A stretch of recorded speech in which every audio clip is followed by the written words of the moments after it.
Hey everybody, and by everybody, I don't know how many people I'm talking to because I'm starting late, and I don't know how that works. I kind of wish I did start late usually, but I know that that would be a little torturous to Europeans. But yeah, usually the 7 o'clock thing is a little difficult.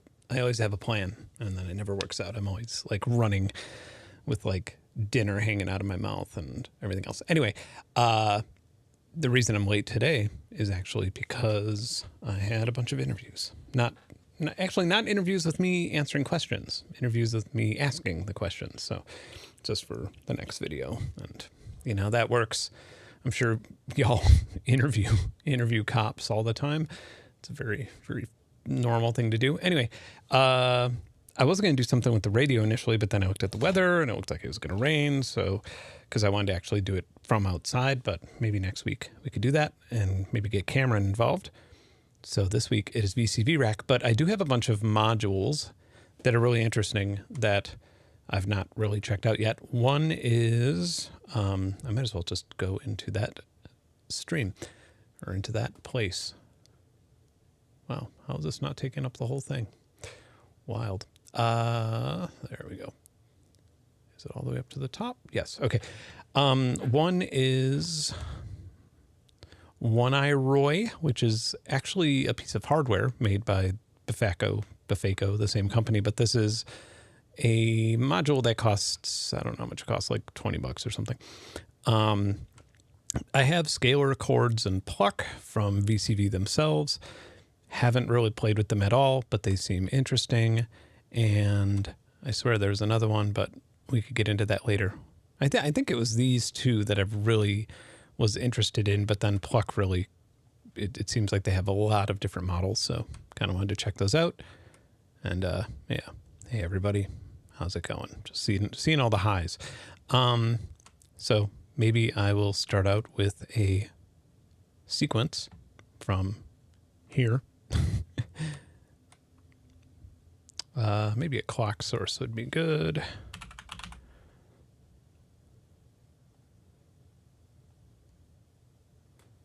Do they? Yeah, this is the one I like. It has dividers built in. That is so handy.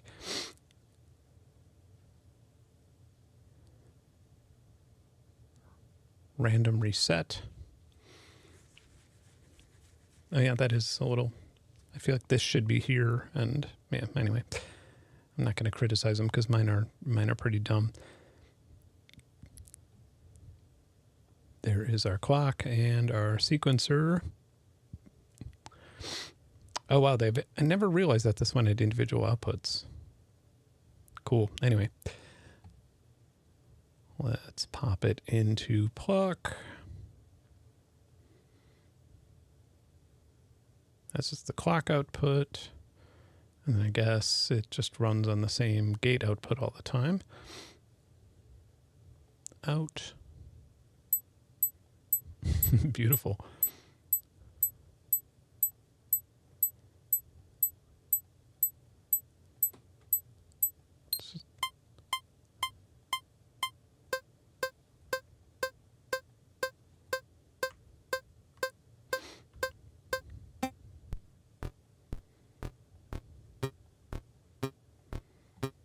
Speed this up.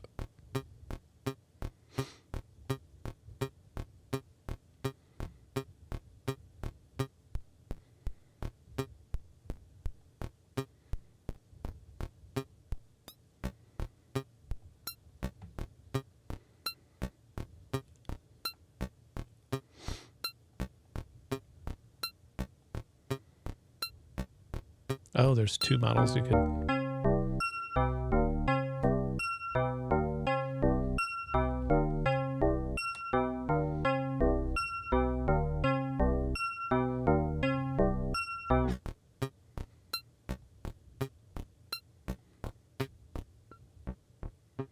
This one doesn't really decay very long, does it?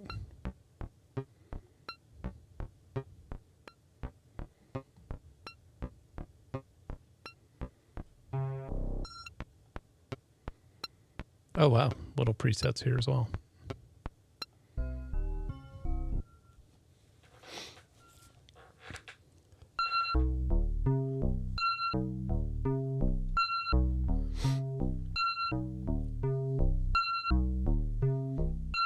Yeah, OneIroi is a piece of hardware, but it is also a piece of software by the same company, so it's not. Okay, so maybe if we...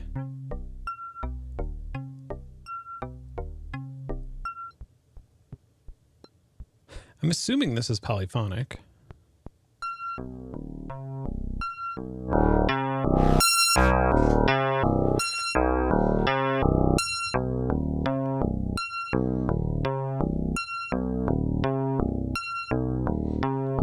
I am really interested in whatever scaler does.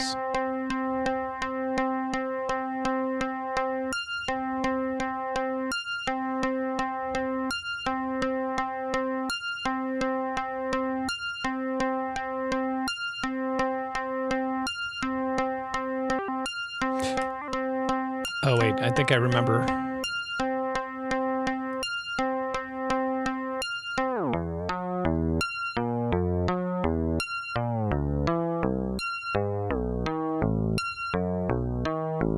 There's no way to get rid of that like high-pitched note.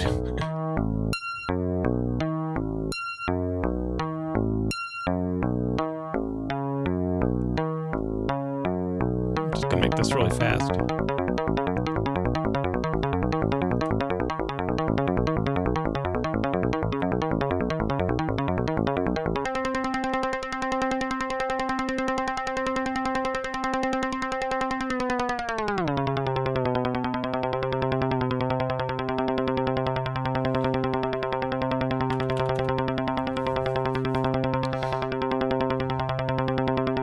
Yeah, this one is confusing.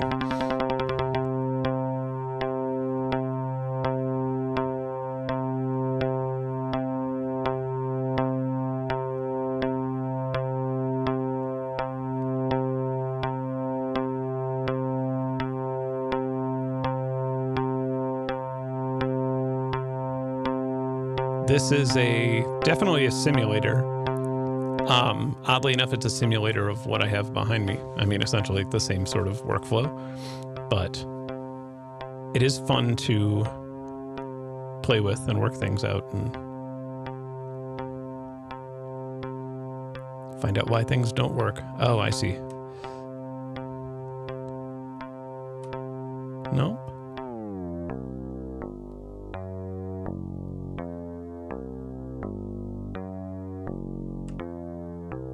So yeah, I assume this is 12 notes.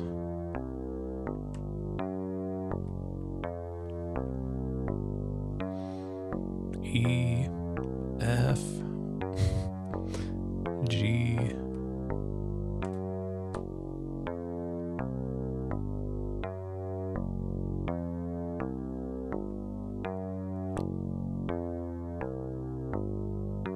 Oh, thank you. Yeah, the investigative journalism thing it's a weird hat to wear that I never thought I'd be wearing in my life, but it's one of those things where it's like I have to actually work really hard at making sure that I'm doing it right, because the consequences of doing it wrong are really bad.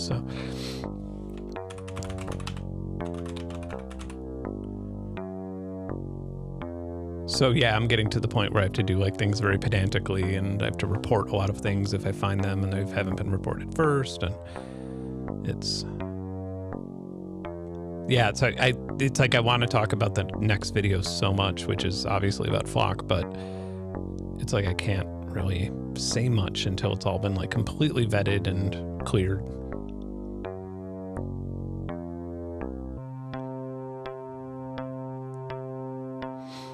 How about a noise input? The trigger can be from here.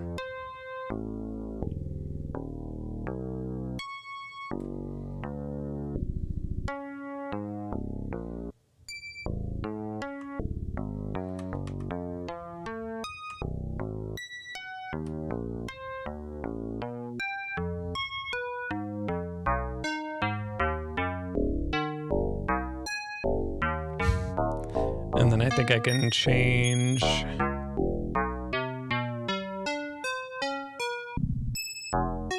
Yeah, the depth thing I don't really understand.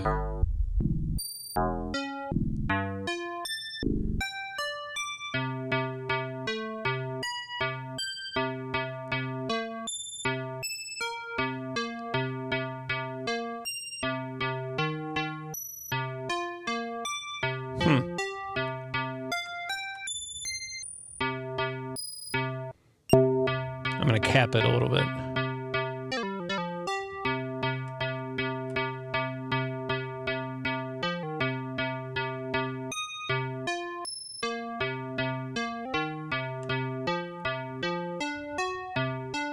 Yeah, that's 100% not in any sort of tune, is it?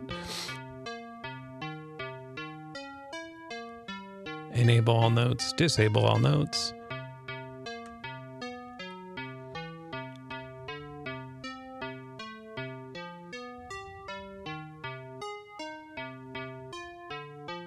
So like if we have it all in, I think you press down Control to deselect and select.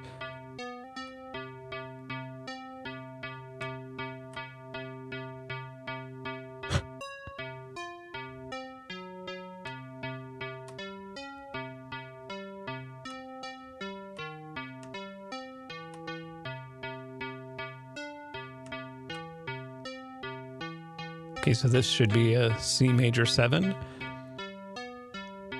Yeah, okay. It more or less is. Nope. That missed it. That's so strange.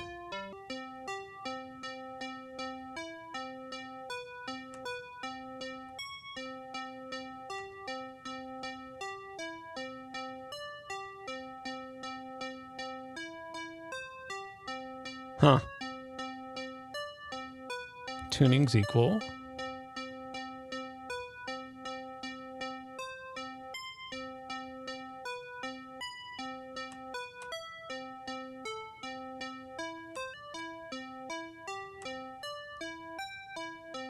Okay. Every now and then, though, I hear a rotten note, and I'm like, hey.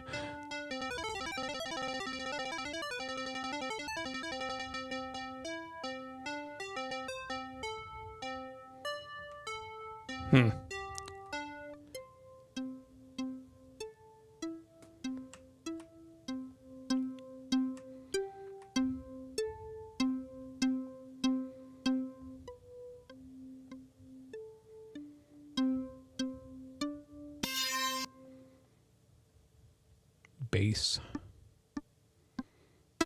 It's probably not fair to be doing in this.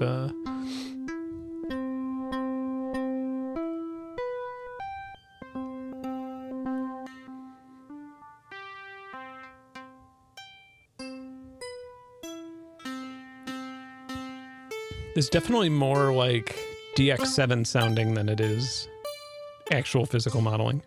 Which I'm not against. I don't regret getting it, but it is a little different than what I imagined.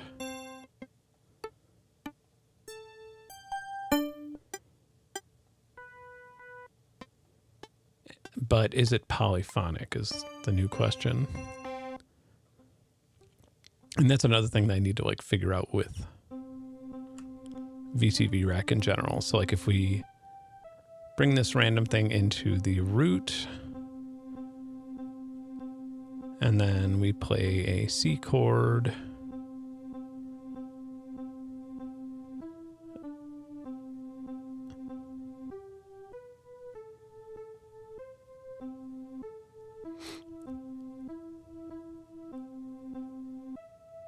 Maybe it's not.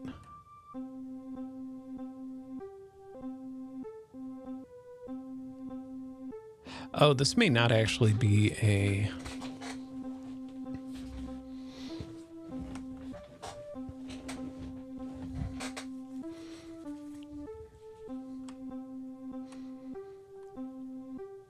Let me try a normal oscillator that has polyphony. Tag polyphonic. I feel like a lot of things have the polyphonic tag that aren't, because people have to be annoying, don't they?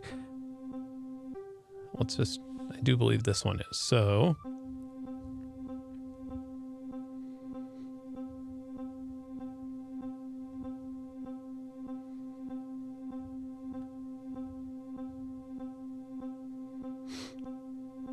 maybe this isn't a polyphonic module. No, polyphonic outputs. Oh, I see now. Got it. I think you have to enable it.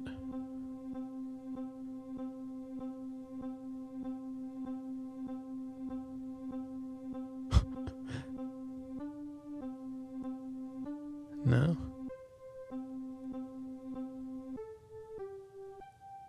Nothing's actually changing though, is it?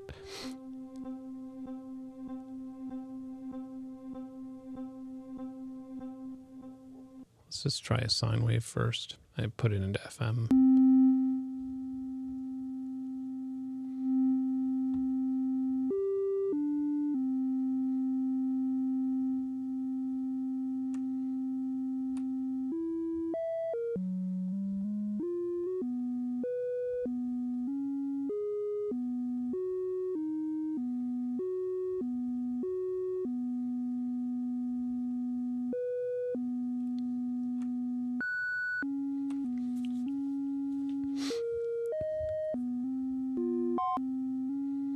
Okay, so maybe what's happening here is this is...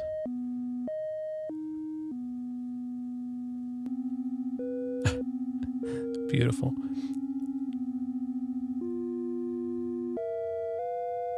Yeah. Weird, I thought it was polyphonic. That's disappointing. Or maybe I'm just missing something. That's also possible.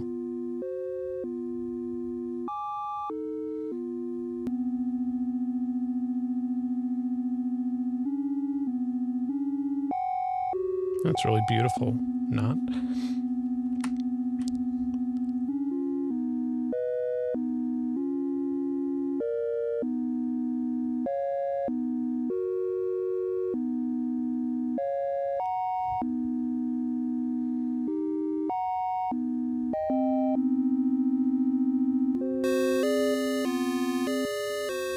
Oops. Sounds like one of the really shitty difficult levels on a Nintendo game.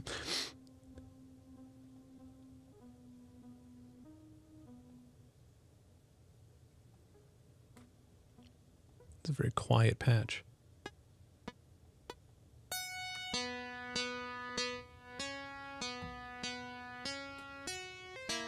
Oh, there we go. We could do it this way. That sounds terrible.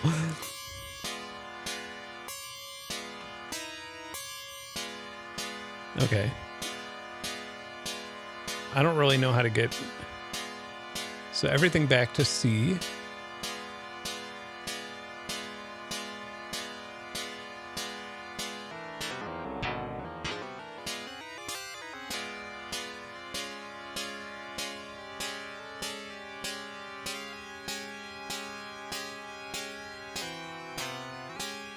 Wow.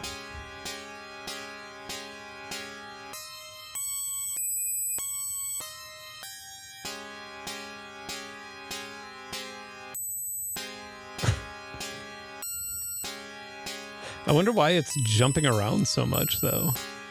I feel like when you play with two modules you don't understand, you're just asking for this to happen. Why? Oh, I guess because it's not quantized anymore. All right, let's quantize it. Fucking nightmare fuel.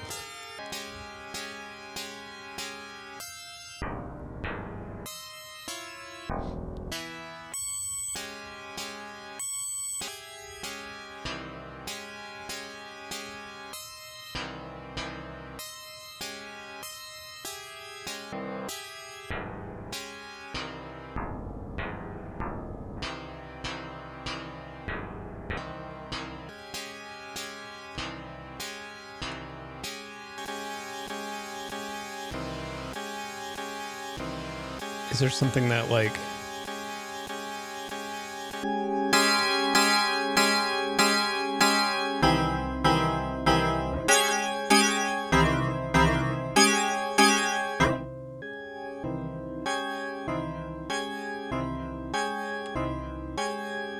let it ring more.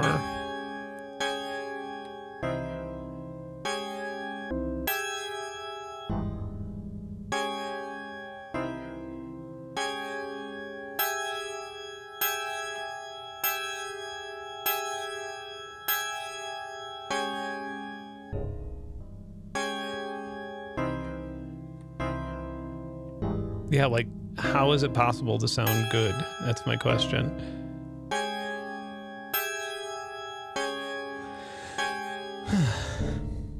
Yeah, it keeps changing. Ugh.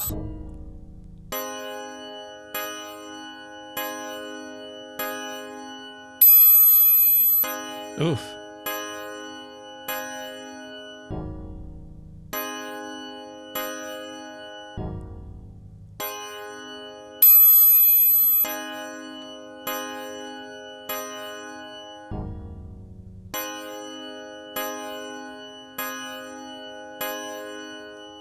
No idea.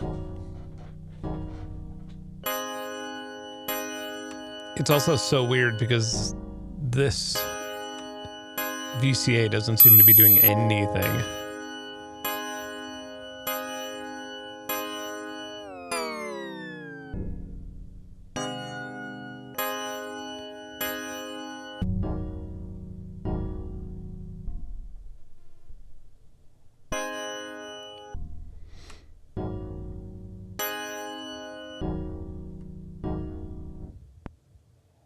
Yeah, I need to see a patch where this actually works, because this is not it.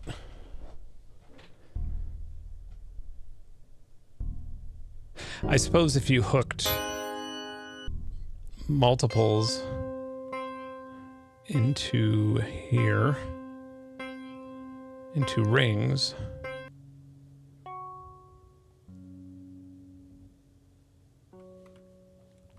because rings is polyphonic, it has 4, so you could potentially,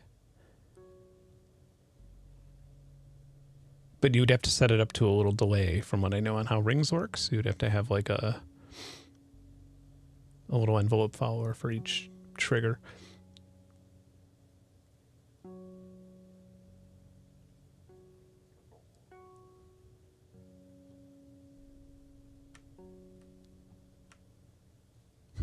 Yeah.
But we're also not really doing anything different, are we?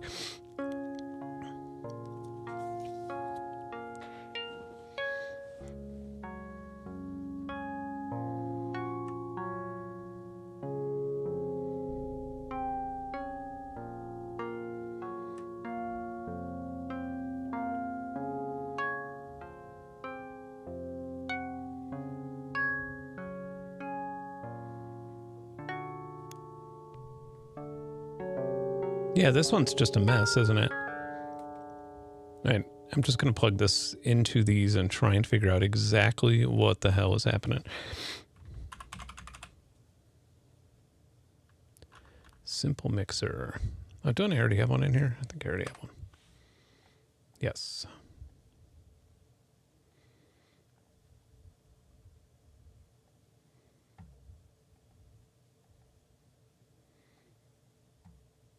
Okay, in 1, in 2, in 3, and in 4. We should have 4 sine waves of all the exact same frequency.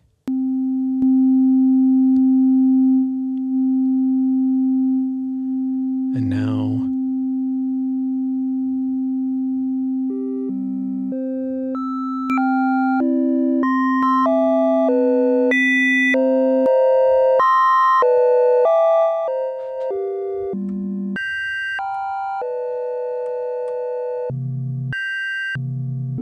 okay, I'm going to delete this chord.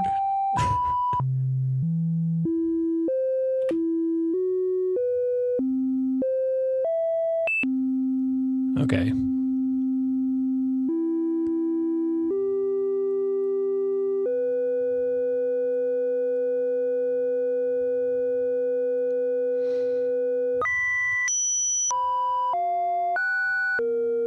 Yeah, this sucks. All right. Or maybe each one of these has to be a different one.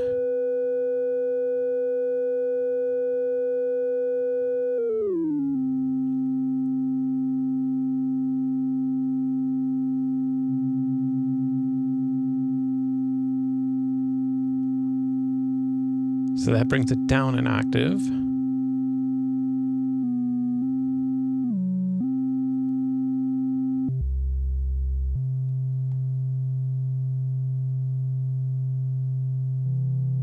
Ooh.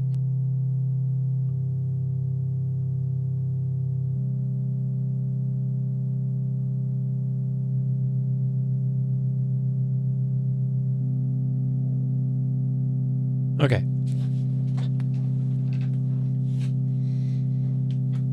I'm going to hook this up to my MIDI keyboard so I could just press it in real time and make some sort of chromatic sense of what's happening.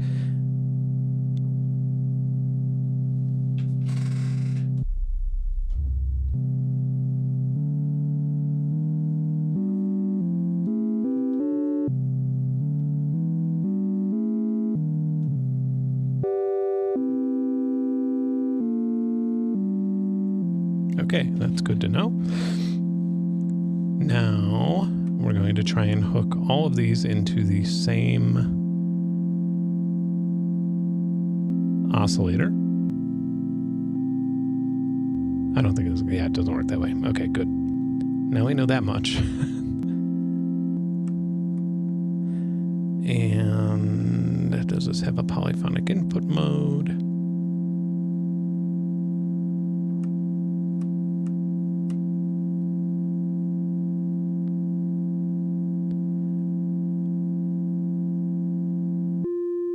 Yeah, I don't understand why we have different chords, per se.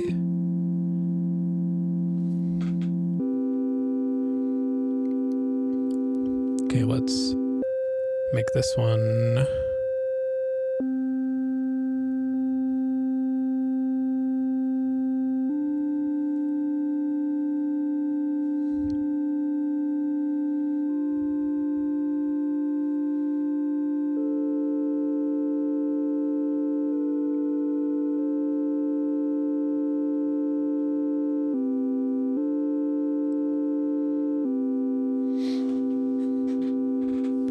And so this must be, all right, the chord address input.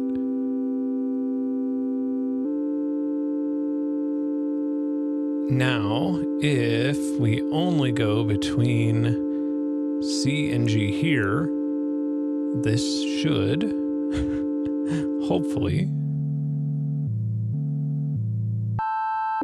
yeah, it's still going way too high though.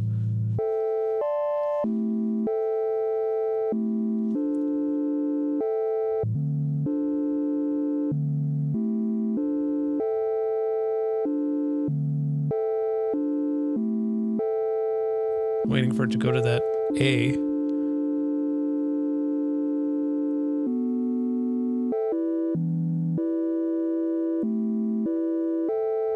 Now it's going to sound like a slot machine.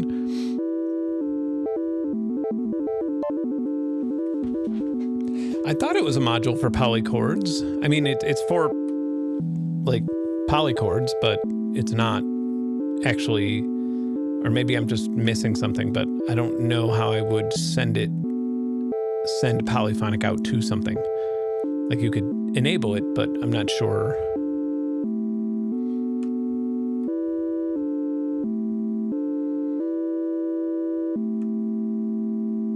So now it makes me wonder if maybe there's like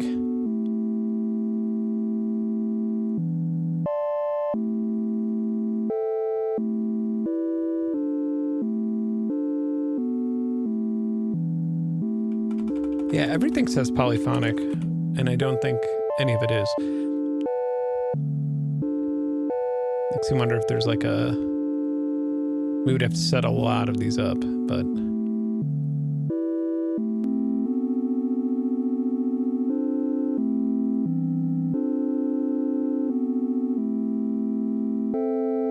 Oh, oops.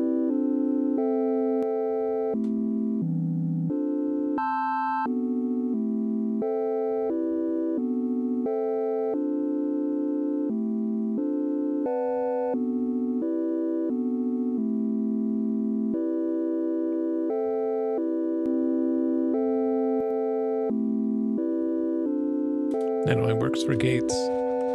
Lame.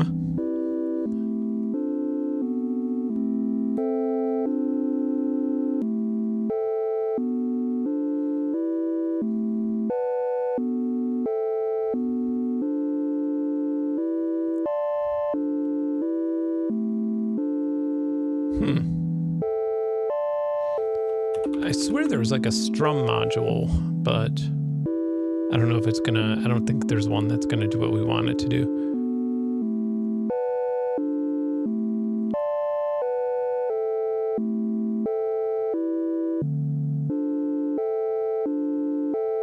Oh, that's right, there is merge. I forgot all about that.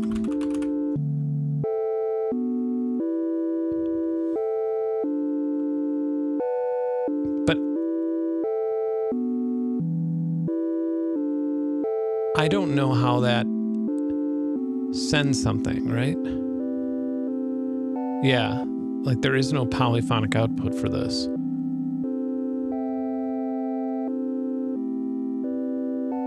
Or I guess that would be split, rather.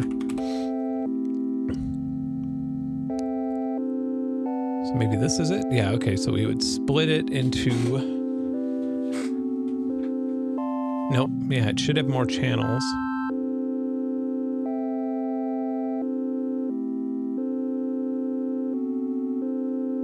Yeah, like why not just have one poly out?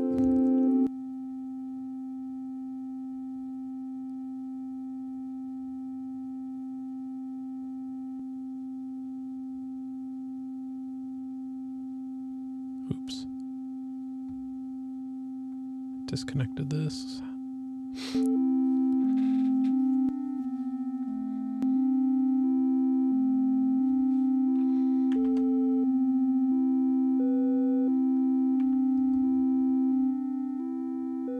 Yeah. Does not work.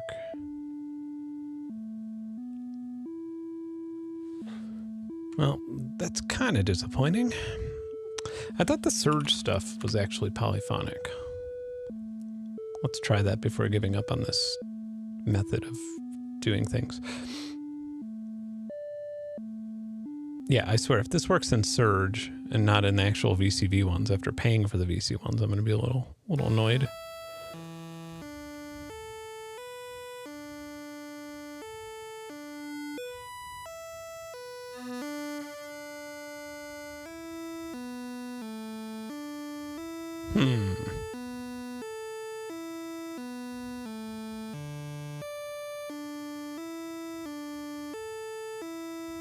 Yeah, a curve poly channel. So it has a poly channel. Oh well.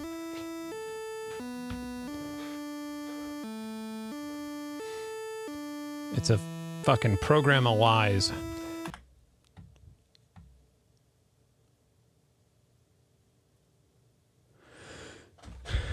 Output 2, 3, and 4 of chords is poly, but why not 1? Like why? No, 1 is because it's, I get 4 channels out of it, right?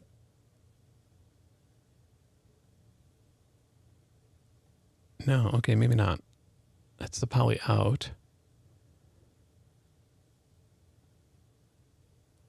Yeah. Well, let's find out. I just don't know why they would be.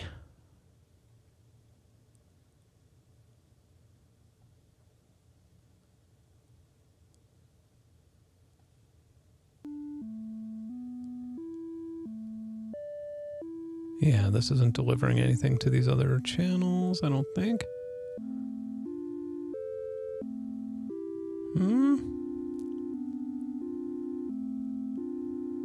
No, it's not the same.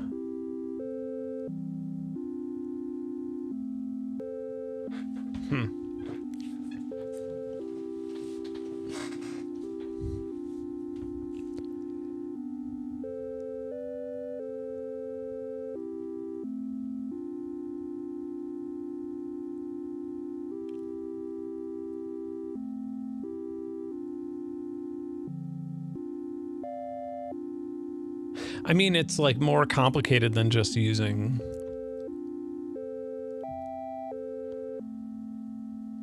it.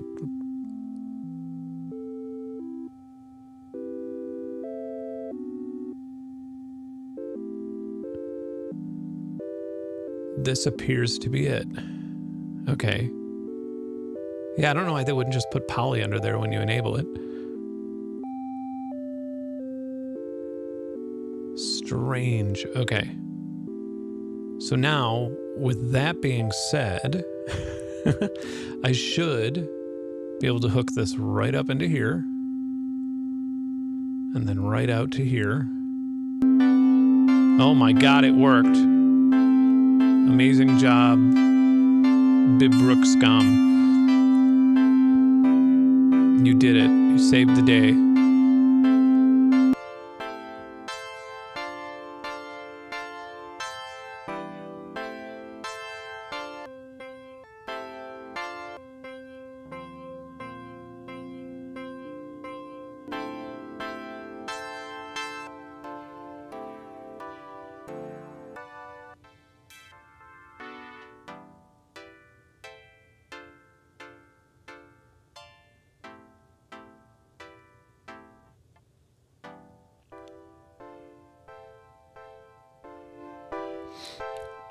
I feel like it's almost cheating to hook it into OneIroi, but why not?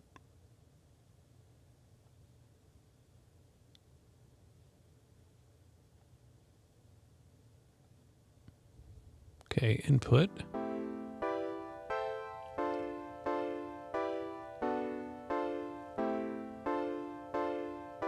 So there's a filter.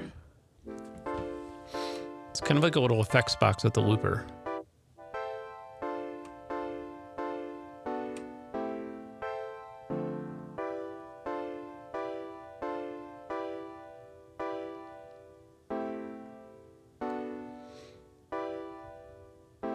There's a resonator.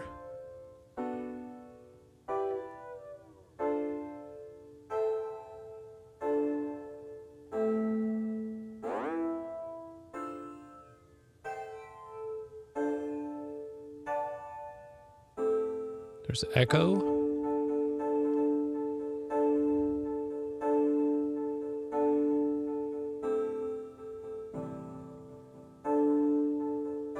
And then there is ambience.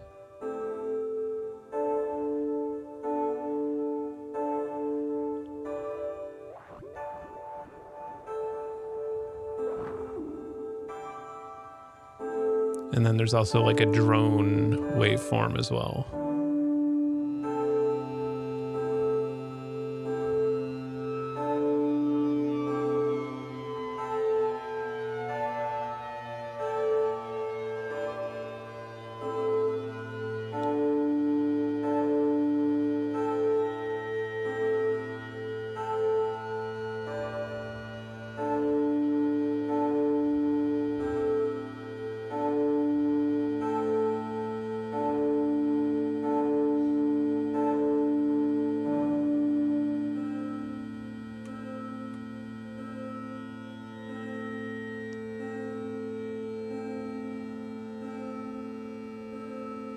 I'm just going to plug the keyboard in.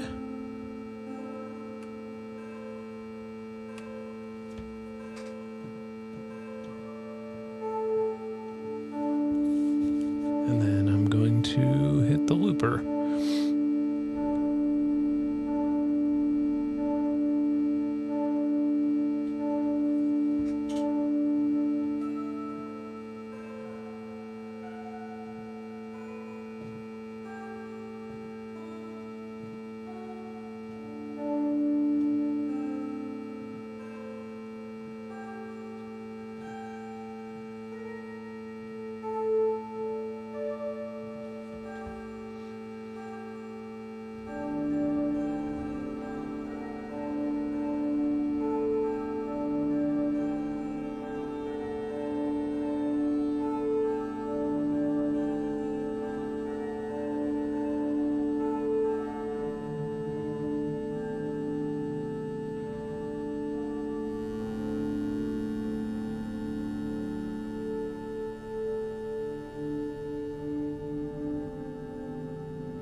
Oh, and then shift if you want to like switch types.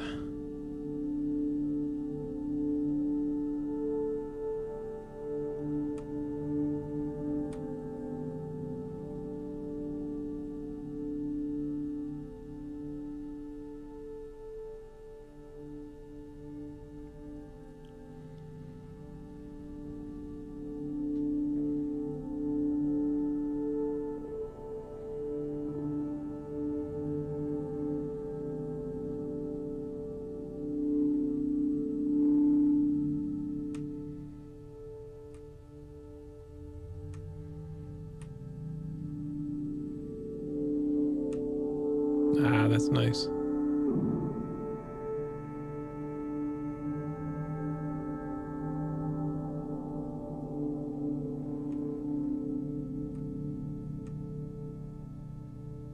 Yet I'm still like way more inclined to just use rings.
That's it, I'm pouring some whiskey.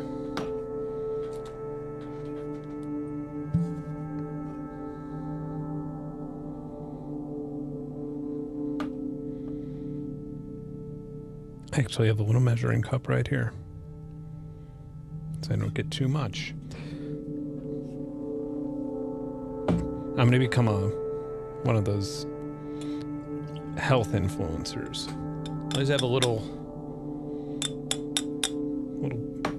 pouring measurer, so you know exactly how many ounces of bourbon you're drinking before you drink flammable, pure. What's the proof on this? 50% alcohol bourbon. Always measure it first, because that's how you're healthy.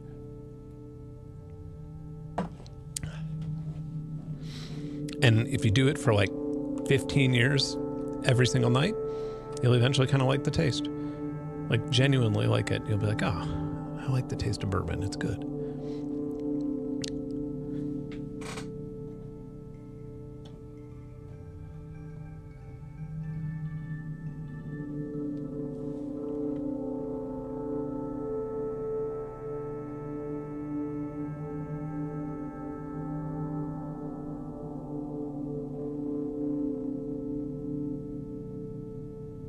Ooh, you could go backwards too, of course.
And then you can clear the loop.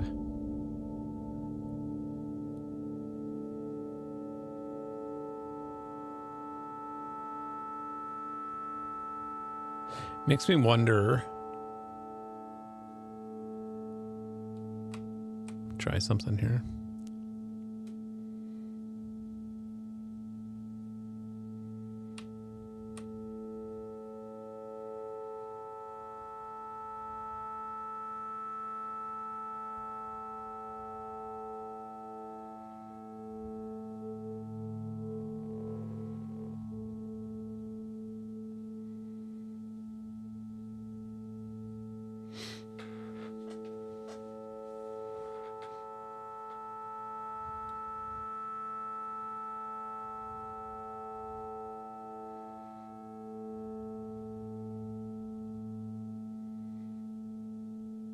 Oh yeah, I guess you could just bring this right into the looper directly.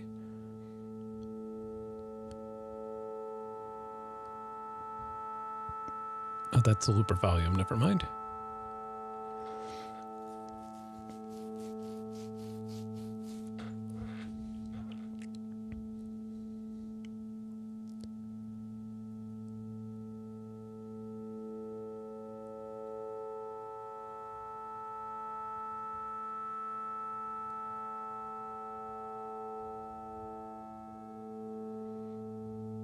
All right, let's go back to this plan.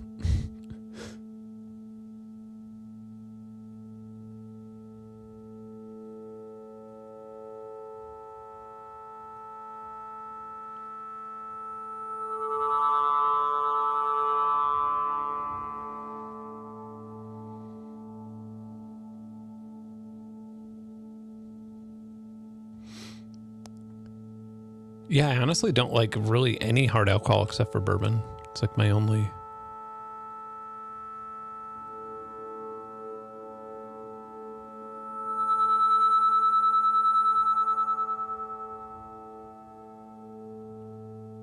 All right.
Nice.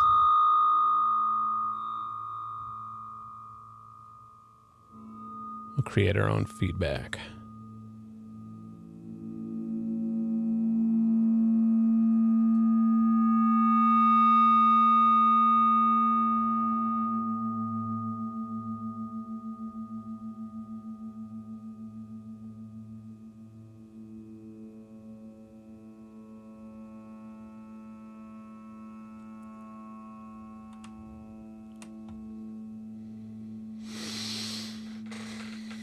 Bourbon can be made anywhere in the United States as long as it's at least 50% corn and aged new charred oak barrels. But yes, Kentucky makes most of it. I thought Tennessee made most of it these days, but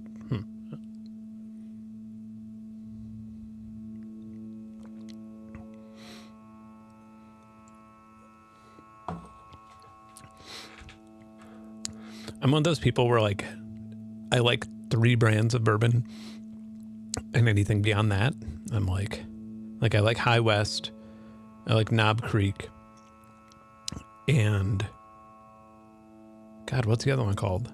I know the bottle. Doesn't matter. Anyway, Ironclad. Those are my three bourbons that I really like, and I'll always buy like a new bottle, like one that I've not tried before, and be like, I'll try something new. And then I was like, I wish I just bought one of those. Wish I wasn't so adventurous.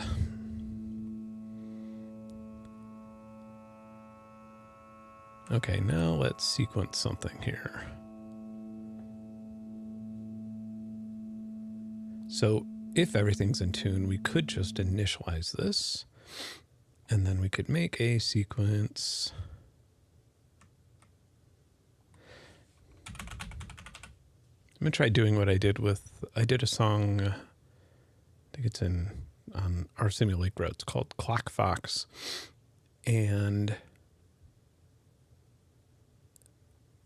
I kind of did this, but no, I don't think it's going to work here, unfortunately. Maybe it can work here. Sorry, I'm just talking out loud at this point.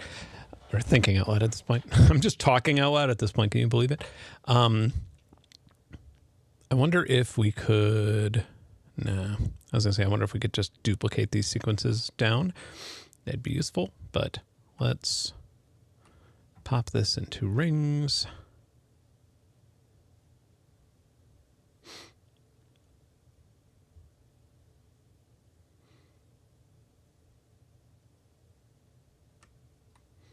Rings goes into here,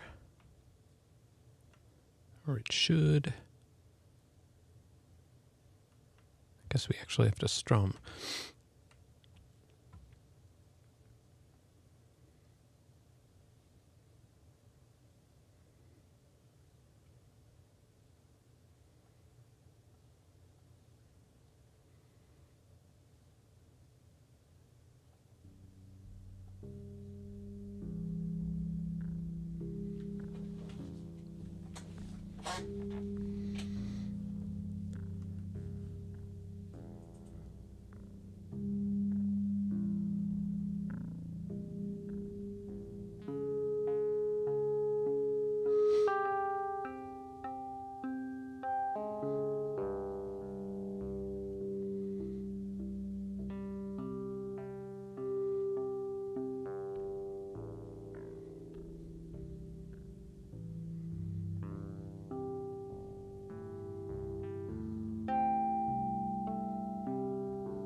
No.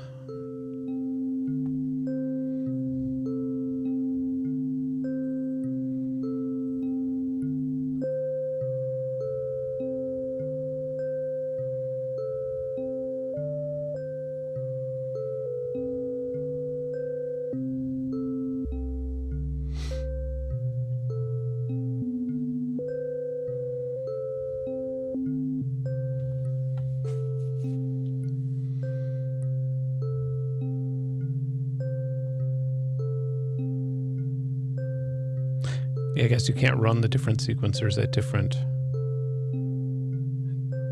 Yeah, there's no way to divide the signal after it's already going. I'm just going to have a lot of ugly, giant sequencers. I suppose that's the difference between real modular and fake modulars. In real life, I would actually shop for the sequencers longer than however long it takes to just do this.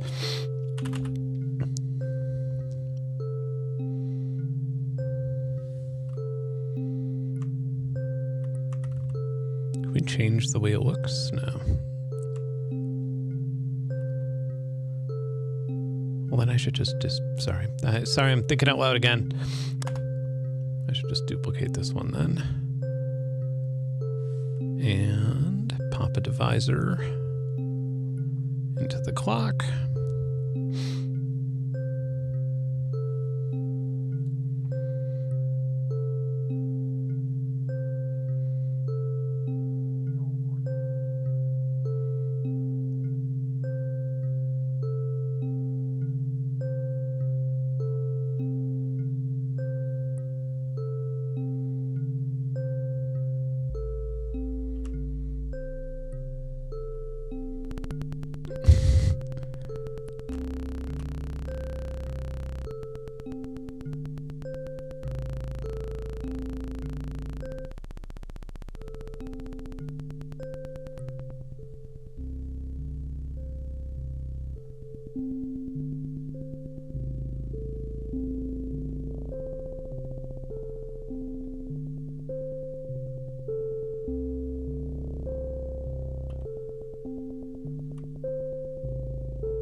Now we're gonna have to stick this to C just to...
I dig this. It's the perfect amount of feedback.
If you're getting into this for the first time, like if you've never played with anything like this, search Cardinal, Cardinal Modular or Cardinal Synth, and it's this, but everything in it is included. Like it's one big installation package, and it's open source. It's 100% free, and it's generally the same thing, except it works on Linux. It's a little bit more compatible across platforms. The downside to Cardinal is that you can't like go and download new modules, but that's kind of okay because look at this. Like if I take off these tags, I have, I don't know, how many modules do I have here? Like it seems awesome. It's like, wow, so much fun. But a lot of these are garbage that like sometimes don't work. This is just like years of me being like, that looks cool, that looks cool, that looks cool. And then when I actually sit down and try and make noise, it's a problem. Whereas Cardinal, everything's 100% free. It's kind of selected, but it's still really, really crazy, unique stuff that's in it. Like I could have only Cardinal for the rest of my life in this world and be pretty fine with it. I wouldn't be that upset. So that's my advice. Although this thing looks fucking crazy. I just saw this on like a random YouTube video. I don't even know what it does, but I was just like, that looks cool. Let's try it. I'm assuming it does this. Yep.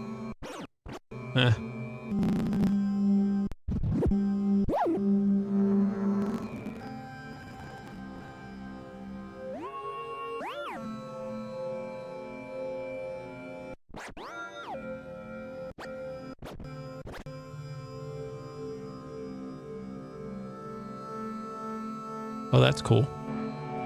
Has different cartridge styles.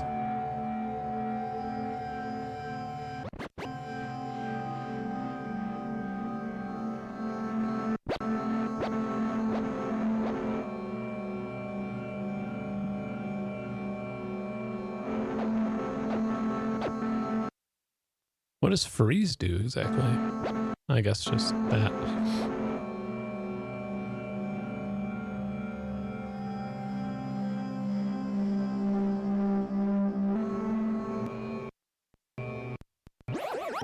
Yeah, I really, really, really dislike the fact, but whatever, I'm not complaining about it. It's just not what it's meant for. But yeah, I really hate that I can't make like my little stock market module, for example. Like I don't want to participate in the VCV Rack store, you know, like I don't want to participate in a commercial project for free, you know, like it's like if I'm actually gonna be like doing that, then I might as well just work with Lunacy or a company that like I'm partnered with or invested in. And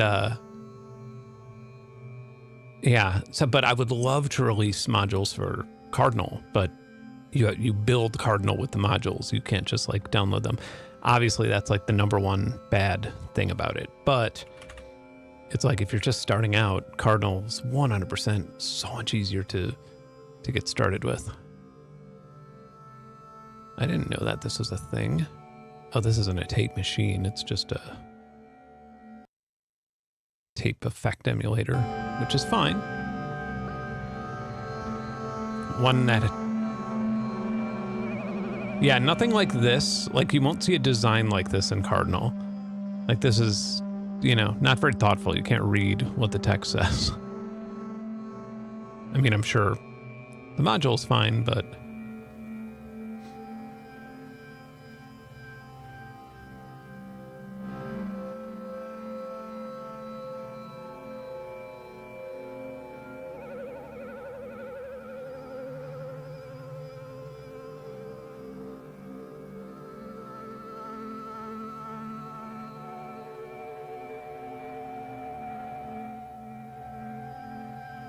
You don't have to... Well, there's also a free version of VCV Rack. It just doesn't have, like... what do you call it? I don't think it has VST plugin mode or whatever. But honestly, like, most of this shit is way more fun just in standalone. Evolving tree sequencer.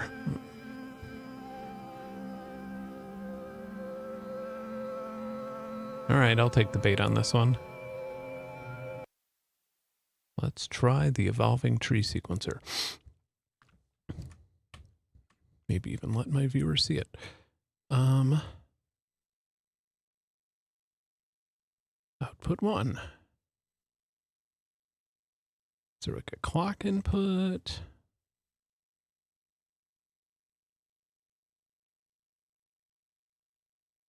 Probably the thing that says clock.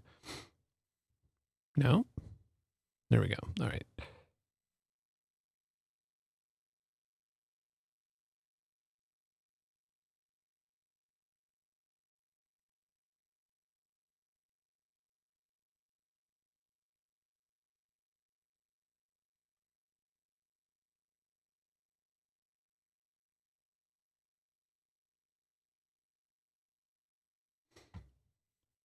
There it is. Like, am I going blind?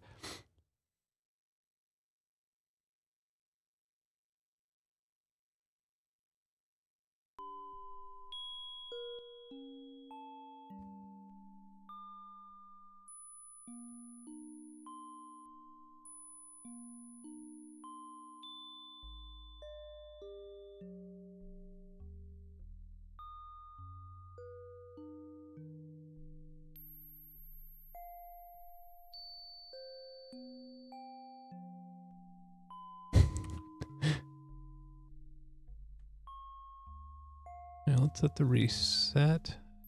reset tree on every 16 beats.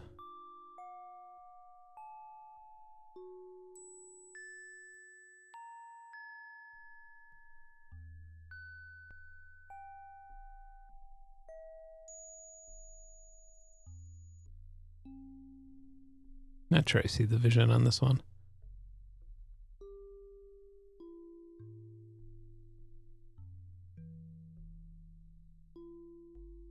No angle variation.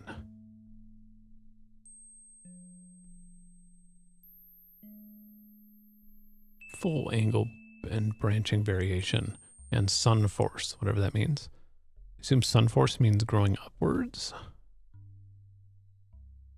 That looks like a piece of tumbleweed. No sun force. Okay, yeah, that makes sense. It's pretty, but full wind.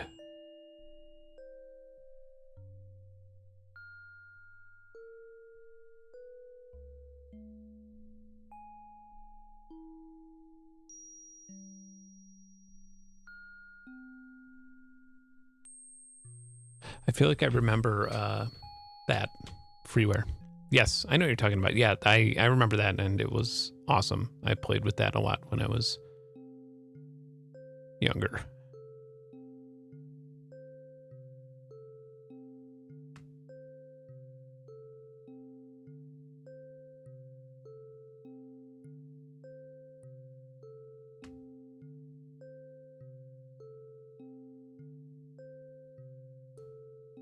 Oh, I think I gave that tree plugin a pretty bad rap.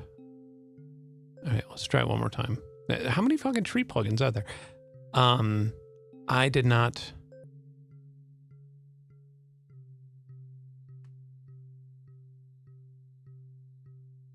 Yeah, I don't think I actually had it plugged into. Let's try again. All right, gate is going into clock. Oh, from the wrong thing. I must be the most frustrating streamer to watch for developers.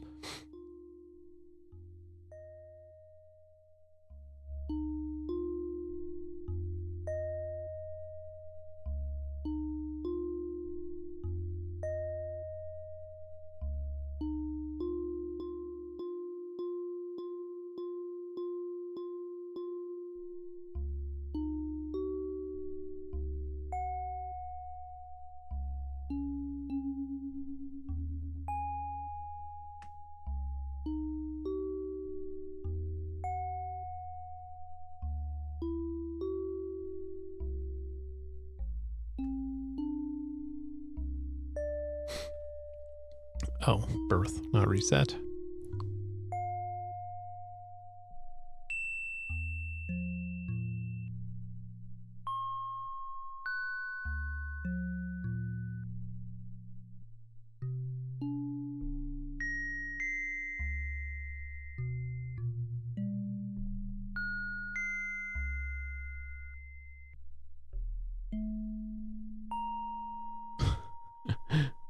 I guess I still kind of don't get it.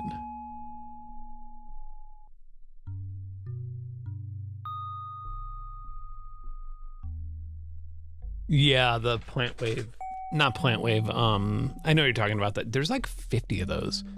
Like it seems like every like 5 years, not even like every 3 years, the Instagram ads start coming up of like someone's like, we figured out a way how to get sound out of plants, out of mushrooms, out of, you know, as if just putting a fucking terminal input in air and capturing the voltage fluctuations wouldn't give you the exact same thing.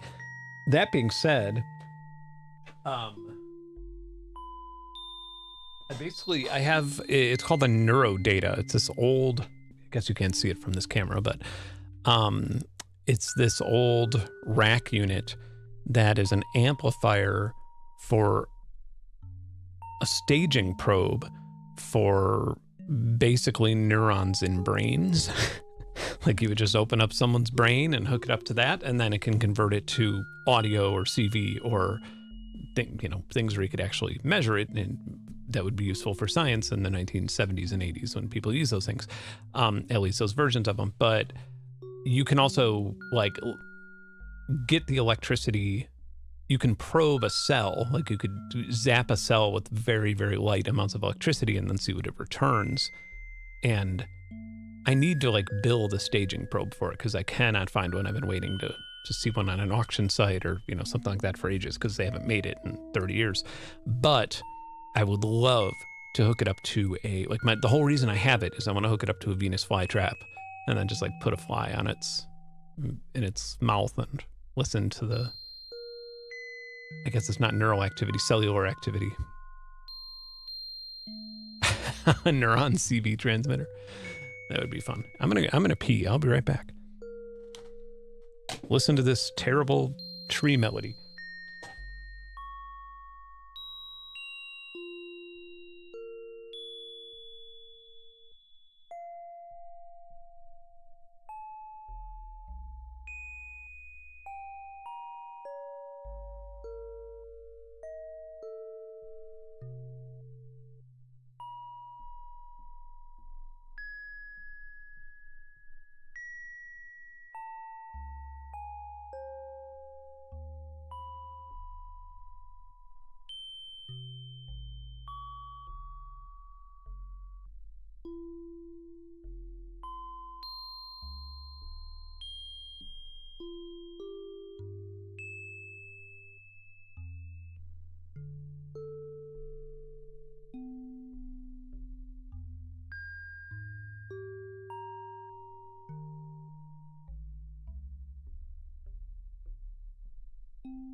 I'm back.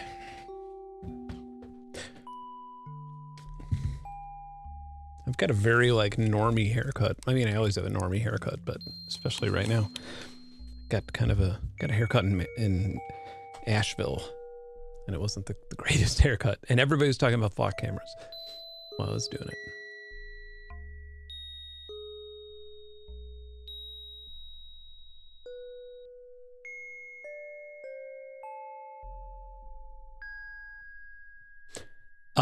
Do streamers, I don't watch streamers at all. Like the only time I watch streamers is Hassan, and only when he covers my videos because he's very defensive of things that I get yelled at by, when tankies yell at me about random things that they decide that I believe in, he kind of comes to my defense in a way, not in a way where he's like, don't talk bad about Benn, but in ways where he's like,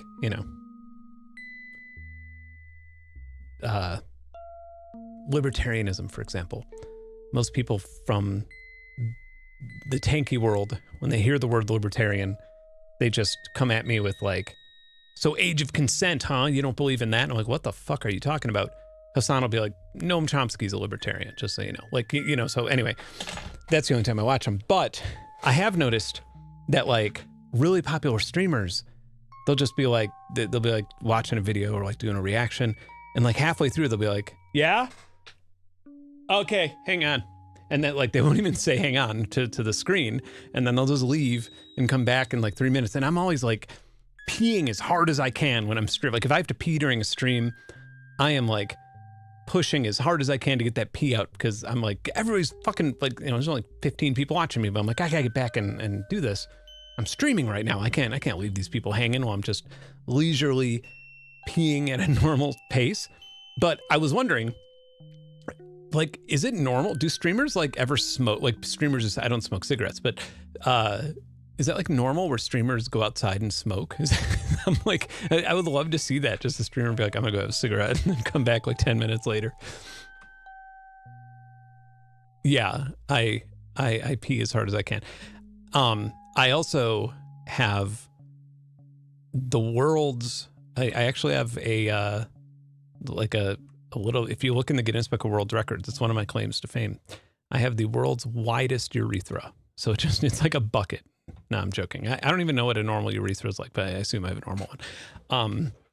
But that would probably help with streaming. It would probably also help with like incontinence. So maybe I shouldn't wish for things like that. What else was I going to show? you. Wasn't there another module? I have like a secret thing in my back pocket that's amazing that nobody seems to know about. That's free. And I can't like talk about it and then come back to here and be like, hey, let's check this. It's kind of no, I just kind of have to go to it. Let me find it. I think it's, let me just go to my face for now. My browser on my computer through a bunch of court documents and shit that are on my desktop randomly all the time this week. Not my own court documents. I'm not in trouble. It's all flock research shit. What is the name of that program? Okay, it's called Noise Canvas. Oh, they have an update available. I'm going to download the update. Auto updating too. Nice. It's 100% free. It's open source. It's on GitHub. I have a feeling it was made with Claude code or something, but it's fine. I don't give a shit if it works. For what it is, I'm kind of blown away. Because a lot of developers have been trying to make this for a very long time and not doing a great job. You'll know what I'm talking about in a second once it loads. Let me load up a folder on the side here, because I will be dragging and a dropping. All right, so Noise Canvas is about as close as you will ever get to Metasynth on PC. I'm going to load it right like this so you could see it without the darkening. Oh, my chat's not even working. What the fuck? All right, never mind. I'm just going to do this.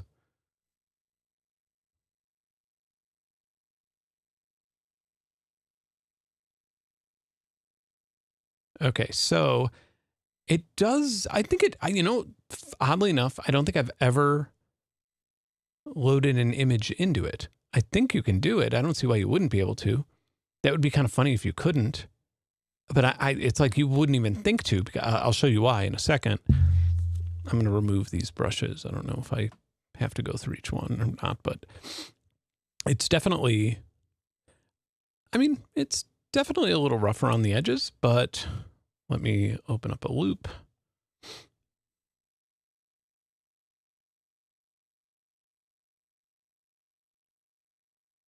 Yeah, I mean, when somebody's like a really militant tanky, like a toxic one, like your classic Bernie bro type or whatever, I feel like they're even further than that. But I usually just think, and no offense to anybody who is one of these, I usually just think, it's a 20-year-old, like 20, right? Like not 19, not 18, not 21, 20-year-old. That's kind of just like a 20-year-old thing. They kind of just, they've started finding stuff out, but they haven't figured out how to be calm and chill about it. After a city council meeting a couple months ago, it was a crowded one where like a lot of people showed up from outside of it was a flock thing, and there was a lot of people who showed up from outside of outside of that area, and it was a lot of 20-year-olds, you know, more or less, and it was fine. And then at the end, in the parking lot, I thought these two guys were fighting, but they were like fighting about like Marxist theory, but like shouting at each other and getting in each other's face. And I was just like, what the fuck is happening? Like, it was so funny. I was literally asking other people, like, what is this? Like, is this a thing? Is this what college is like? Is this what happens when you go to college? Like, it was so bizarre and it was actually so loud. I was doing an interview, like a news person was like doing an interview with me. And yeah, and it was so loud that we had to like move away out of the parking lot because two people were fighting about Marxist theory. It was just so fucking strange. Like I've never done that in my life. Like and I mean, I was I wasn't that age. I was a little bit older, but when I was like younger and getting into politics, that's like 9/11. That's like when we were invading Afghanistan and starting to invade Iraq. And so we would have debates, but it was always kind of chill. All right, I'm just hitting loops right now. These are terrible. I just want a normal drum kit. I'm sure I have one somewhere.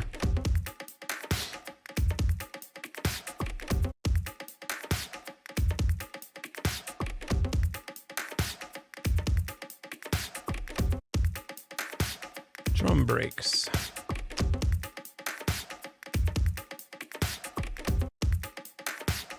Smoker's Relight is this drum break platform, or drum, not platform, drum library.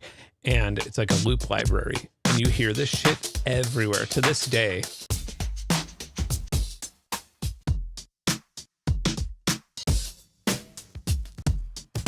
And it's a great library for the time. It's like 20 years old, but like you still hear it in like ads, in movies, in soundtracks. It's like the go-to drum library for people who don't actually listen to hip hop or something.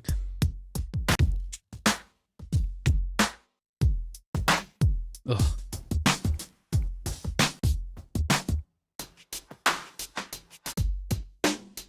Okay, let's just try to find a very simple one to start. Yeah, that's good. Okay, I'm gonna drag and drop that in. So here's our beat. By the way, this is free. This is called Noise Canvas. It's on GitHub.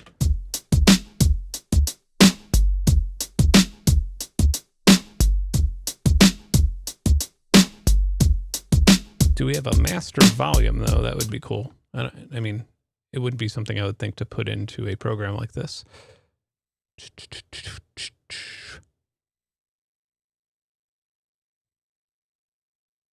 Master volume, where are you? Now that moves the file off the canvas. What if we could do this in Windows? I think we can. I haven't like looked at Windows volume control in 7 years. That's way more complicated than it should be. Open volume mixer. Nah. Oh yeah, you can. No shit. Look at that.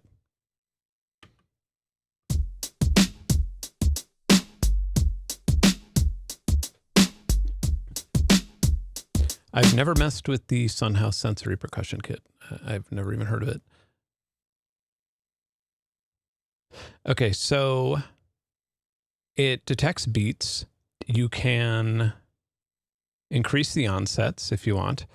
I didn't care about this stuff in the beginning when I first started checking this out because I was just like, all I care about is image synthesis. But this is actually really useful. This is a really good idea. It's definitely not like a replacement for Metasynth, and Metasynth is not a replacement for it. But as you'll soon see, also let's...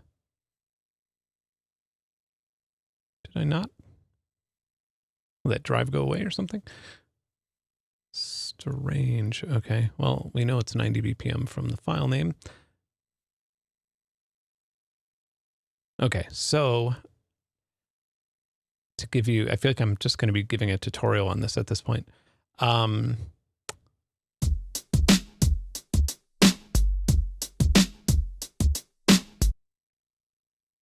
feel like the drive just went away that I pulled this from. I don't know why. Maybe it's just like a shitty old drive on the side. Anyway, okay, so we can change the size down to like 1/2 of a beat. And then if we just want to like right now I just have black selected, so I'm just removing. I'm going to hit Control Z to get rid of that. So I'm going to increase the size. And now we're just like duplicating them.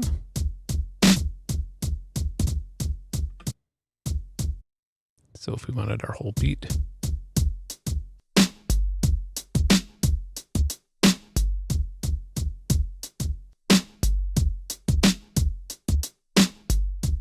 Okay, so we can also choose... I'm like trying to slowly go into this because it gets so crazy. We can add effects like synthesize. So this will like bring in things. I'm just going to add it. I'm going to make my strength go down to here. I'm going to add this will kind of make it like a saw almost.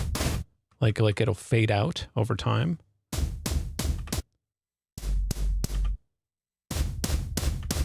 I'm going to make this even smaller.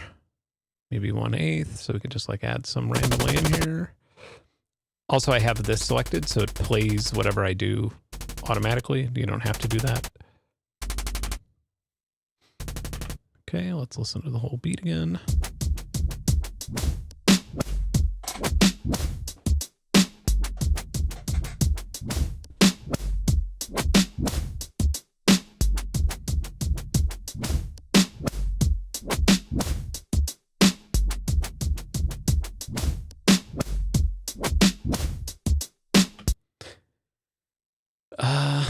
We could also add impulses, which is really nice. I'm going to add in some 16th up, leading up to that last snare. Oh yeah, we could also set a grid if we want. Right now I'm snapping to beats at 1/4, but we can change that down to 1/16.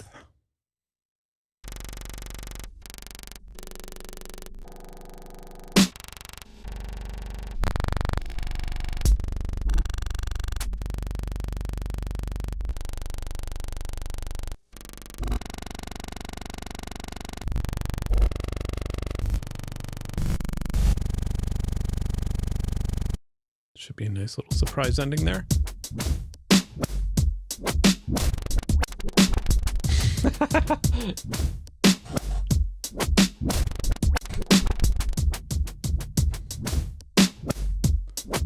Okay, I'm going to add another effect. I mean, there's a lot of effects. Evolve, that spreads and decays the sound on its own into fluid, unpredictable life. There's a lot of effects there. Let's just do it with the whole first beat and see what it does.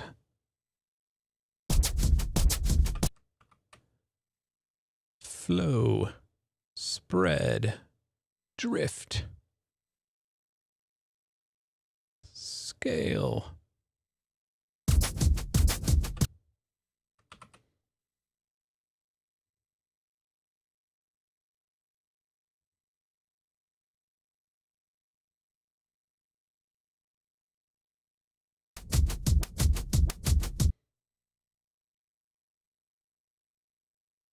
Oh, I'm also still doing that. So if I wanted to go through like the entire thing, just kind of curious if I had the strength really low. And I do have accumulate on, which means that if I'm holding down the mouse button, it'll continue growing.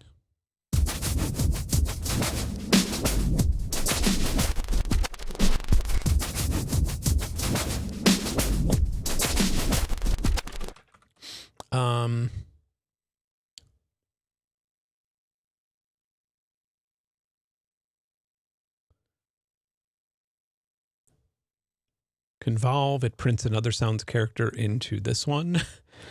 Attract pulls energy into a map of valleys, gathering smear and notes and hits. That's nuts.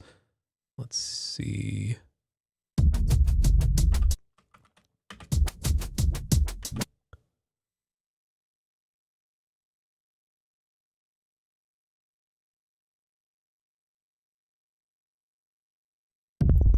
Wow. That's so fun. Like just doing that to the first snare hit. I'm going to actually subtract from it.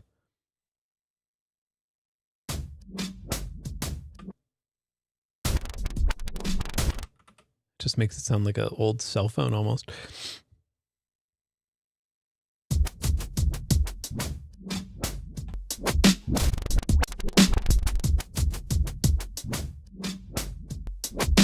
I mean, there's not anything I know of on PC that's this powerful. Metasynth is like the daddy of this thing, but the daddy of this type of work. But yeah, this is by far I mean, I haven't even I've just scratched the surface like myself, like from my understanding of it. Oh yeah, and all these effects have presets. So like blur. So that's almost like a reverby type thing, but I do think that like it has its own, let's see, edge bleed. If it's doing what Blur does in like Metasynth, it'll be mixing. I'm going to add.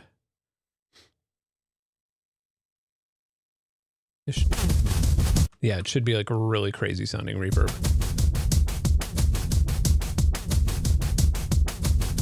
Okay, so I can do that, but then also I can change my size to something much smaller. And rather than going full spectrum, I can go like only 1 octave. So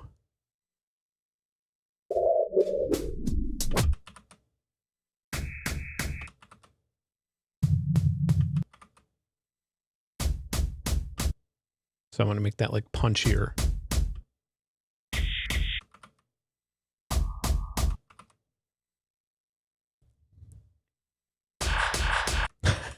And then again, if I want to make it fade out like a hit, like a normal drum hit.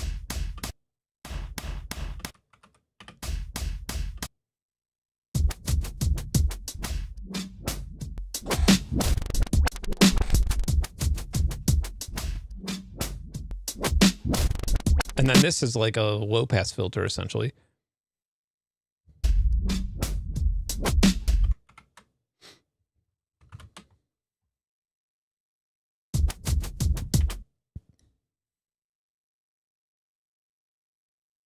And then blurring it this way, I guess, is just like,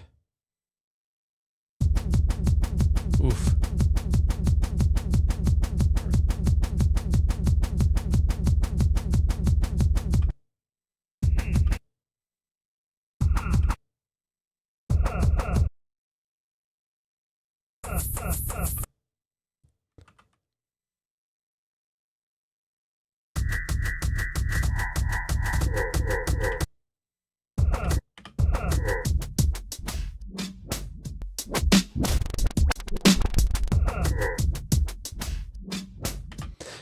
Okay, so then you can snap to scale. I'm not sure that I know how to use this entirely, this feature. I think I've done it before.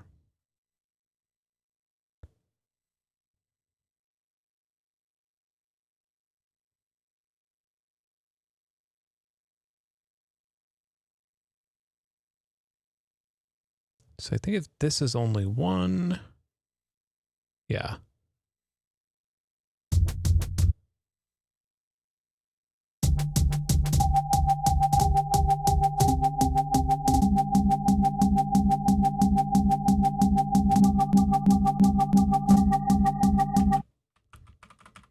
Yeah, so it'll snap to that scale, and I could probably just I guess, make some chords that are 1 bar long. Well, maybe at the end of that.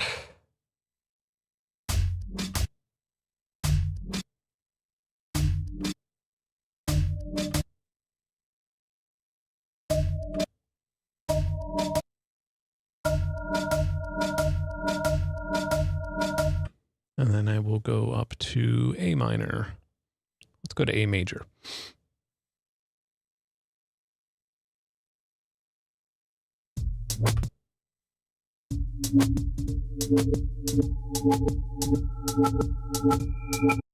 That's not major, but it still sounds weird.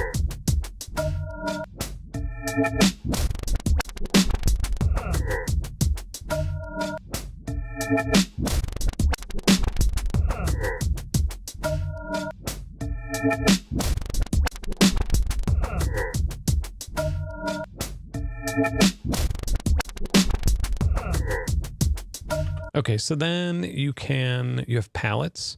So you have like reverb. And then I do believe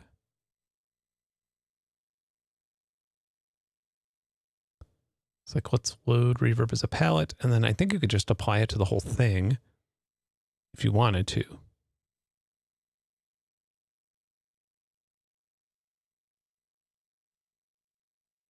Oh God. That's more than I bargained for. Not that much reverb. Size, mix.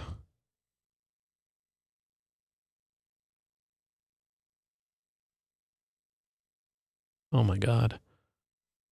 Maybe I shouldn't be doing it with add. Mix, maybe? Oh God. I'm excited to hear it.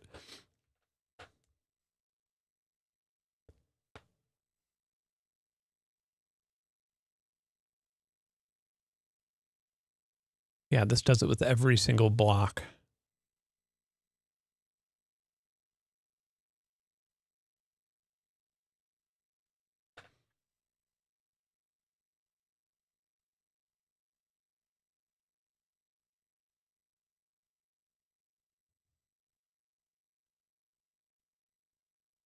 Apparently there's more that I didn't realize.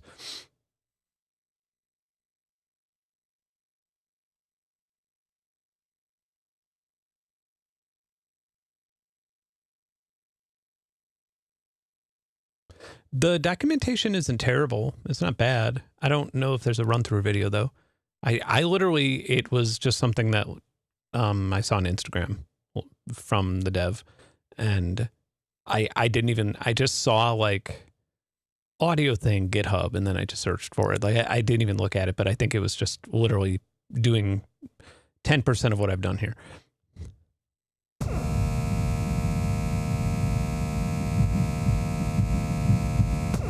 That's fucking dope. I mean, it's noise, but I love it. Fucking back rooms sound. Okay, there's a pixel sort algorithm, which is just, what does pixel sorting mean in audio?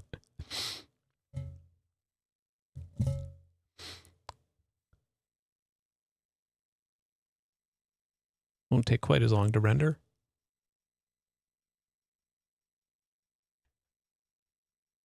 Yeah, there's plenty of stuff that allows you to play photos. I've even, God, it's so funny. I'll make something and then totally forget about it and, you know, just move on and then be like, how the fuck do I even launch that? But I did one with the Las Vegas lights from the Bellagio, like the fountain lights. And I know this sounds crazy, but yeah, I just did it with recording that and then assigning each one to different frequencies. And then I just played this crazy soundscape, and then I posted it on social media and everybody was like, wow, when did you do that? You should have told us about it. And it's like, no, that wasn't like the music wasn't playing live. It was just, it was like, no, I'm not trying to say that I was like playing live at the Bellagio with some generative setup. It was just me recording it.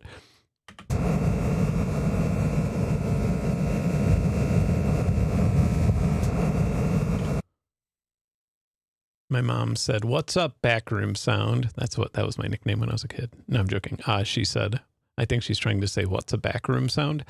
And it's one of those, I don't think my mom will like the backrooms, but it is one of those things where like, if you've ever found somebody where they don't know what something is and you're jealous of them because they get to discover it for the first time. But like, so now I want to tell my mom to just like, oh, just search backrooms. But I think I might have to take her hand on that and introduce her to the backrooms because it's, the backrooms is that's funny. I don't think I've ever explained the backrooms before, like fresh, right? It's always been me finding out about it. Backrooms is folklore, modern folklore of a phenomenon that happens where somebody will fall through the floor or walk through a wall. And this is like, Jesus Christ, this is like a, how do I describe it? Can you imagine, like this is like the best stream imaginable. Like I should just literally have my mom come over someday and I would explain the back rooms to her. And she would ask questions like, what the fuck, what? Where was this? You know, and then I'd be like, no. And then it works like this. So yeah, you fall through a wall and I'm trying to find the original backrooms image.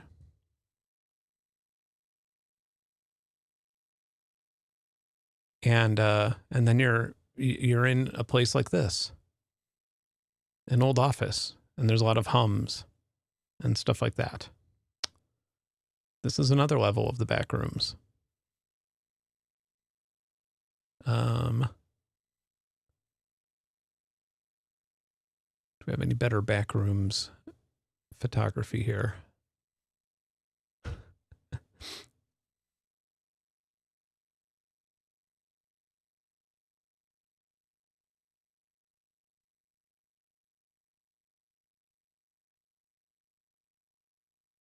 But yeah, that's what the back rooms looks like. A lot of odd shapes.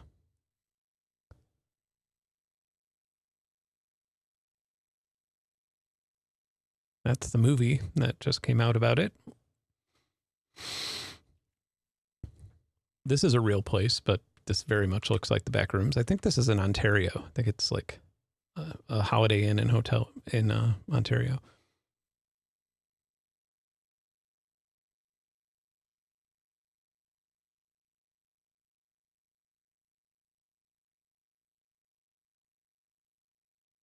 Did I enjoy the Odyssey and its soundtrack? I don't think I've seen it. The Odyssey? How did I miss that? Yeah, no, I did not see the Odyssey.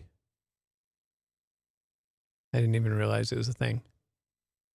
It's like I think I saw a poster for it and didn't pay attention to it, but oh, duh. It's the new Christopher Nolan movie. Yeah, no, I didn't see it.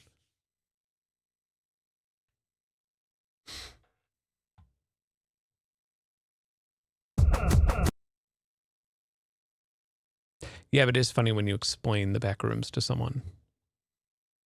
I feel like if you were to just randomly explain it to most people would be like, wait, where is this? Like thinking it's a real, thinking it's an, because it's like one of those, I think something that makes lore good is if it's just outside of believability.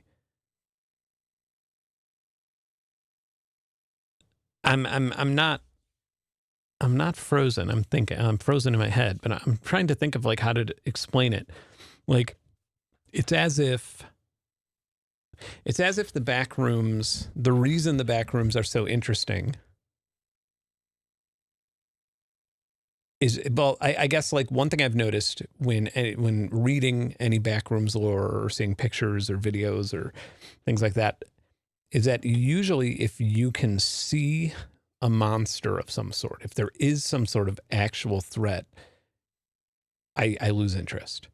But hearing a thump on the other side of the wall or hearing a random noise or a TV in the distance actually terrifies me. And I'm so infrequently terrified by films and stuff like that, which not because I'm a badass, but because I don't know why, but it pisses me off because I don't really enjoy horror films typically. Like I'm usually just like, yeah, this plot sucks. But the back rooms freak me out. Yeah, a good example of this, of something that actually freaked me out a lot, a movie that totally scared me, was Signs from M. Night Shyamalan. Until the end, until the reveal. Before the reveal, I was terrified. Like the foot in the cornfield and like that little clip on TV, terrifying. But then once there was this like reveal, but you know, that's because fear is primarily what you don't know, which is why we all fear death, because we don't really know what happens. And then I would say the only other movie that freaked me out a lot was 30 Days of Night. And that one's interesting because there's plenty of reveal. You get to see the monsters, the vampires the entire time. But what freaks me out is I don't know why. I don't know why. Like, I don't know why they act the way that they act. If anybody who's ever seen that movie, there's just a couple scenes in it where the vampires are mean and evil for no reason other than being mean and evil. And that freaked me out because it was like, I don't understand them anymore. Like I would understand the plot of 30 Days of Night is there's a town in Alaska that generally has like 4 months of no daylight. But in the movie, there's only 30 days where the sun doesn't come up. And of course, some vampires decide that they're going to party, basically eat everybody who remains in the town, who stays there for when the sun stays down in the winter months. And yeah, and they don't speak English. They speak some forgotten language.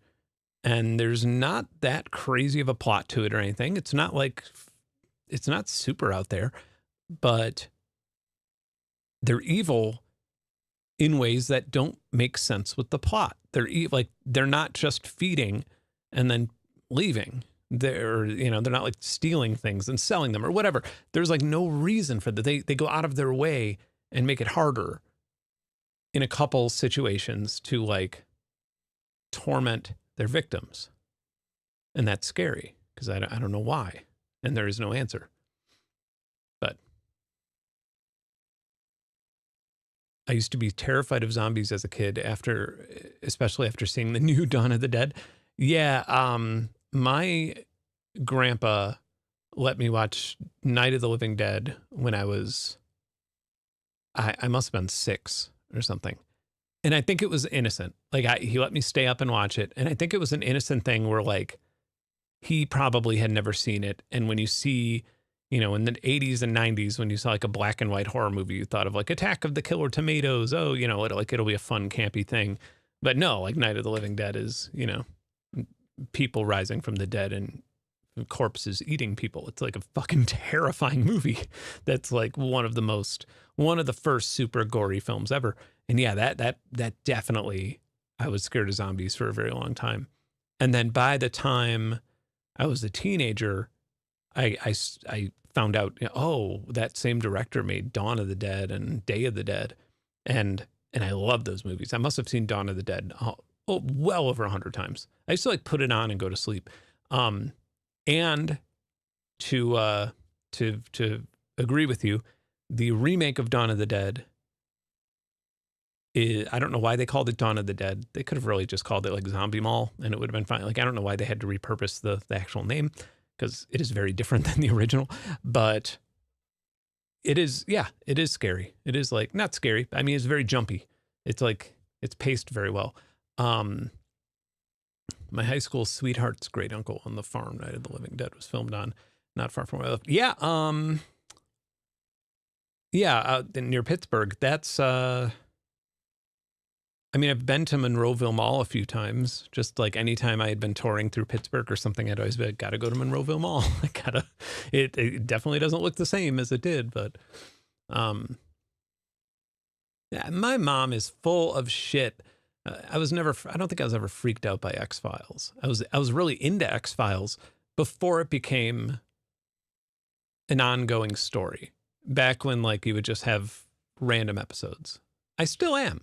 I haven't seen it in a long time. I haven't witnessed this in a long time, but for like 10 years, almost all the time, I'd be in hotels and, when you just like flip on the TV, somewhere on the channels, an X-Files episode was playing. And I was like, oh, X-Files. Now it's Seinfeld. I guess I was. All right. Well, I guess I was really freaked out by the X-Files. Yeah, I don't know what X-Files. I'm trying to think of a freaky X-Files episode that I remember freaking me out. I don't know if there was. I don't know if I could think of one. I remember there's one that I always think of that people, I've never met another person that said that they saw it. And if there's someone here that's seen it, please, I should just Google this, but yeah, I feel like the last couple times I've had conversations about the X-Files, I remember this episode where there's this like Chinese gambling ring happening in like Manhattan or something. It's in some dingy part of some city, in some back alley. There's this, I assume it's Chinese. It's like an Asian gambling, organized crime triad type thing. But people are betting their organs and they're playing like it's a organ trafficking thing, but they're also playing Russian roulette. Like they're being paid, they win a prize if they survive Russian roulette.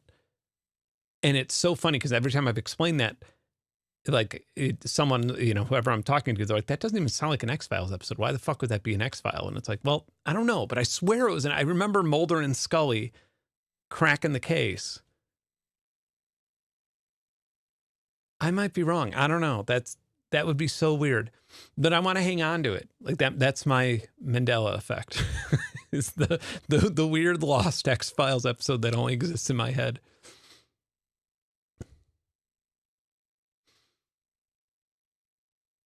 Yeah. Hell yeah, look at that. Hell Money, episode 19. So that must be like season 1. Maybe they like removed it from maybe just associating Asian people with organ harvesting.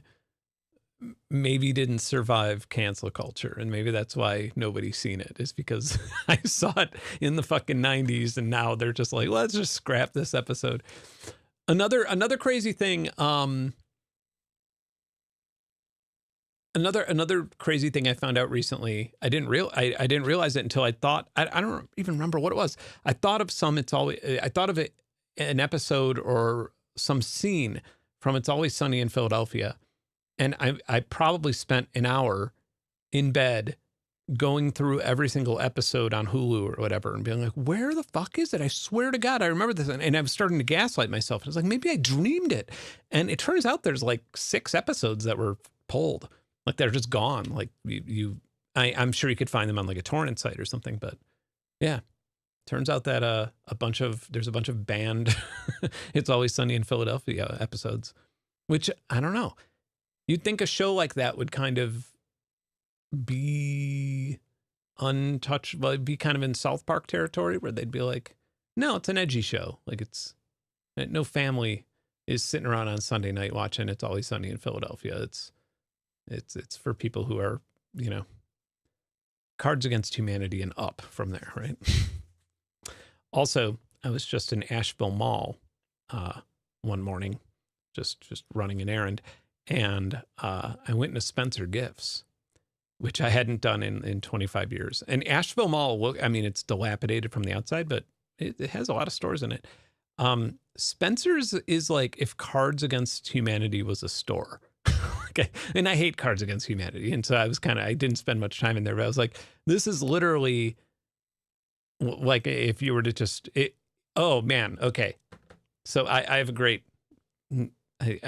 metaphor here. If Cards Against Humanity had a sort of Jumanji effect where you fell into the game, you would end up in a fucking modern Spencer's store in a mall. Thank you. Good night. That's the best thought I'm going to have of the week. But, and I feel like if anybody were into Spencer's, they'd be like, yeah, they'd get it. But I assume there's only like 4 Spencer's left in the world. All right. Anyway, that's my 2 hours. So that's my reprise. What else? Yeah, I'm going to try and do a radio stream soon. I really want to. Super Antenna sent me an antenna. Like, I thought they were sending me like a $50 antenna. They sent me this like $700 antenna kit, but it's mostly for ham radio, but it still does some shortwave stuff. So I kind of want to go out.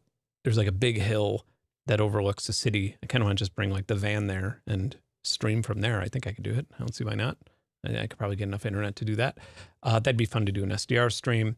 Cameron wants to do some streams. He has some synths that haven't even been shown to the world yet that he wants to show them on stream. And then video-wise, digging deep into a flock video. I have to go to a courthouse tomorrow and try and get a magistrate to A, force somebody to give me more FOIA records, and B, release a court document. There's a lot of stories that are like breaking in the video itself, and it's wild. It's too much. And I'm so like, I want to be done after that, unless I have to do a deposition or something, or, testify in Congress or something. But other than that, I'm so happy that like, I don't have anything else to contribute to the flock thing. So I'm glad that it's, but this will be, in my opinion, the biggest story, or the biggest journalism, or the biggest dive I've done on my channel. But anyway, not to oversell it. If you fall through a wall in Hot Topic, you end up in the back rooms of Spencer's. Yeah. But yeah, anyway, that's, oh, one last thing. I'm going to bring this up in Discord, but I'll just tell you for now. You know, the Poisonify stuff, I'm trying to think. I don't want to like blow a release announcement or something because I'm working with another company. So for anybody who doesn't know, I mean, I'm pretty sure a lot of people know this already. Poisonify, Harmony Cloak, all that stuff that protects AI from training, that has been kind of lumped into an ongoing project that I'm not actively developing. I mean, I'm one of the co-founders, but I'm not actively working on it. But people who are much more talented than I are. That's been lumped into something that's on RD Shield. And I believe you can try it out in a web interface, but I just don't think we have like API access yet. I don't think you just buy a bunch of API access. But the point is, like, my point has always been, I don't want to sell it. Like, I don't want it to be a service where people pay a subscription or have to buy credits to do that sort of song. I want it to be integrated with distribution platforms. Well, it's being integrated with a DSP, like a streaming service, a major one, a big one. And we want to test that. And I mean, I'll give more details in Discord. I just don't want to give details on like a live stream, on a public live stream, but Discord, I feel, is like kind of halfway through. We want to test it.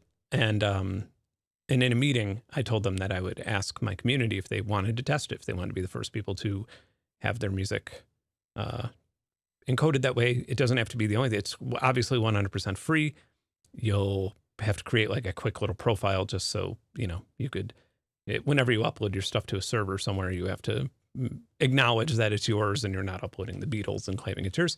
But yeah, it won't change anything. Like it'll just be a way to test it to protect your music, and then you're 100% allowed to upload it elsewhere. So if you have something that's going to go on Bandcamp or Spotify or Tidal or whatever, you could just download it from there and then upload it to wherever you want, and it's free to yours. And I don't think that there is a path to charging for it, like through this. I think it's just going to be integrated with that and paid for by a much bigger platform that can afford the expense of compute to protect people's music from AI training. So hooray. I think we can only onboard like less than 100 people to start because I don't want to like overwhelm their developers. But I think we're going to try and do that, like start with a few dozen, go to a few hundred, go to a few thousand, and then on from there until hopefully a big launch announcement that's much more public to where we can handle all of the world's music. So hooray. That's great.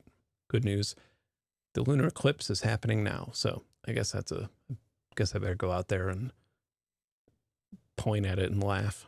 But yeah, I will follow up in the next few days on Discord, and I may invite someone from that company to kind of manage and answer people's questions about anything that, you know, I don't have the answer to in regards to where the file's going, how it's going to work, what the time frame is, stuff like that. Like I would rather them answer it directly, but it is exciting. It's awesome stuff.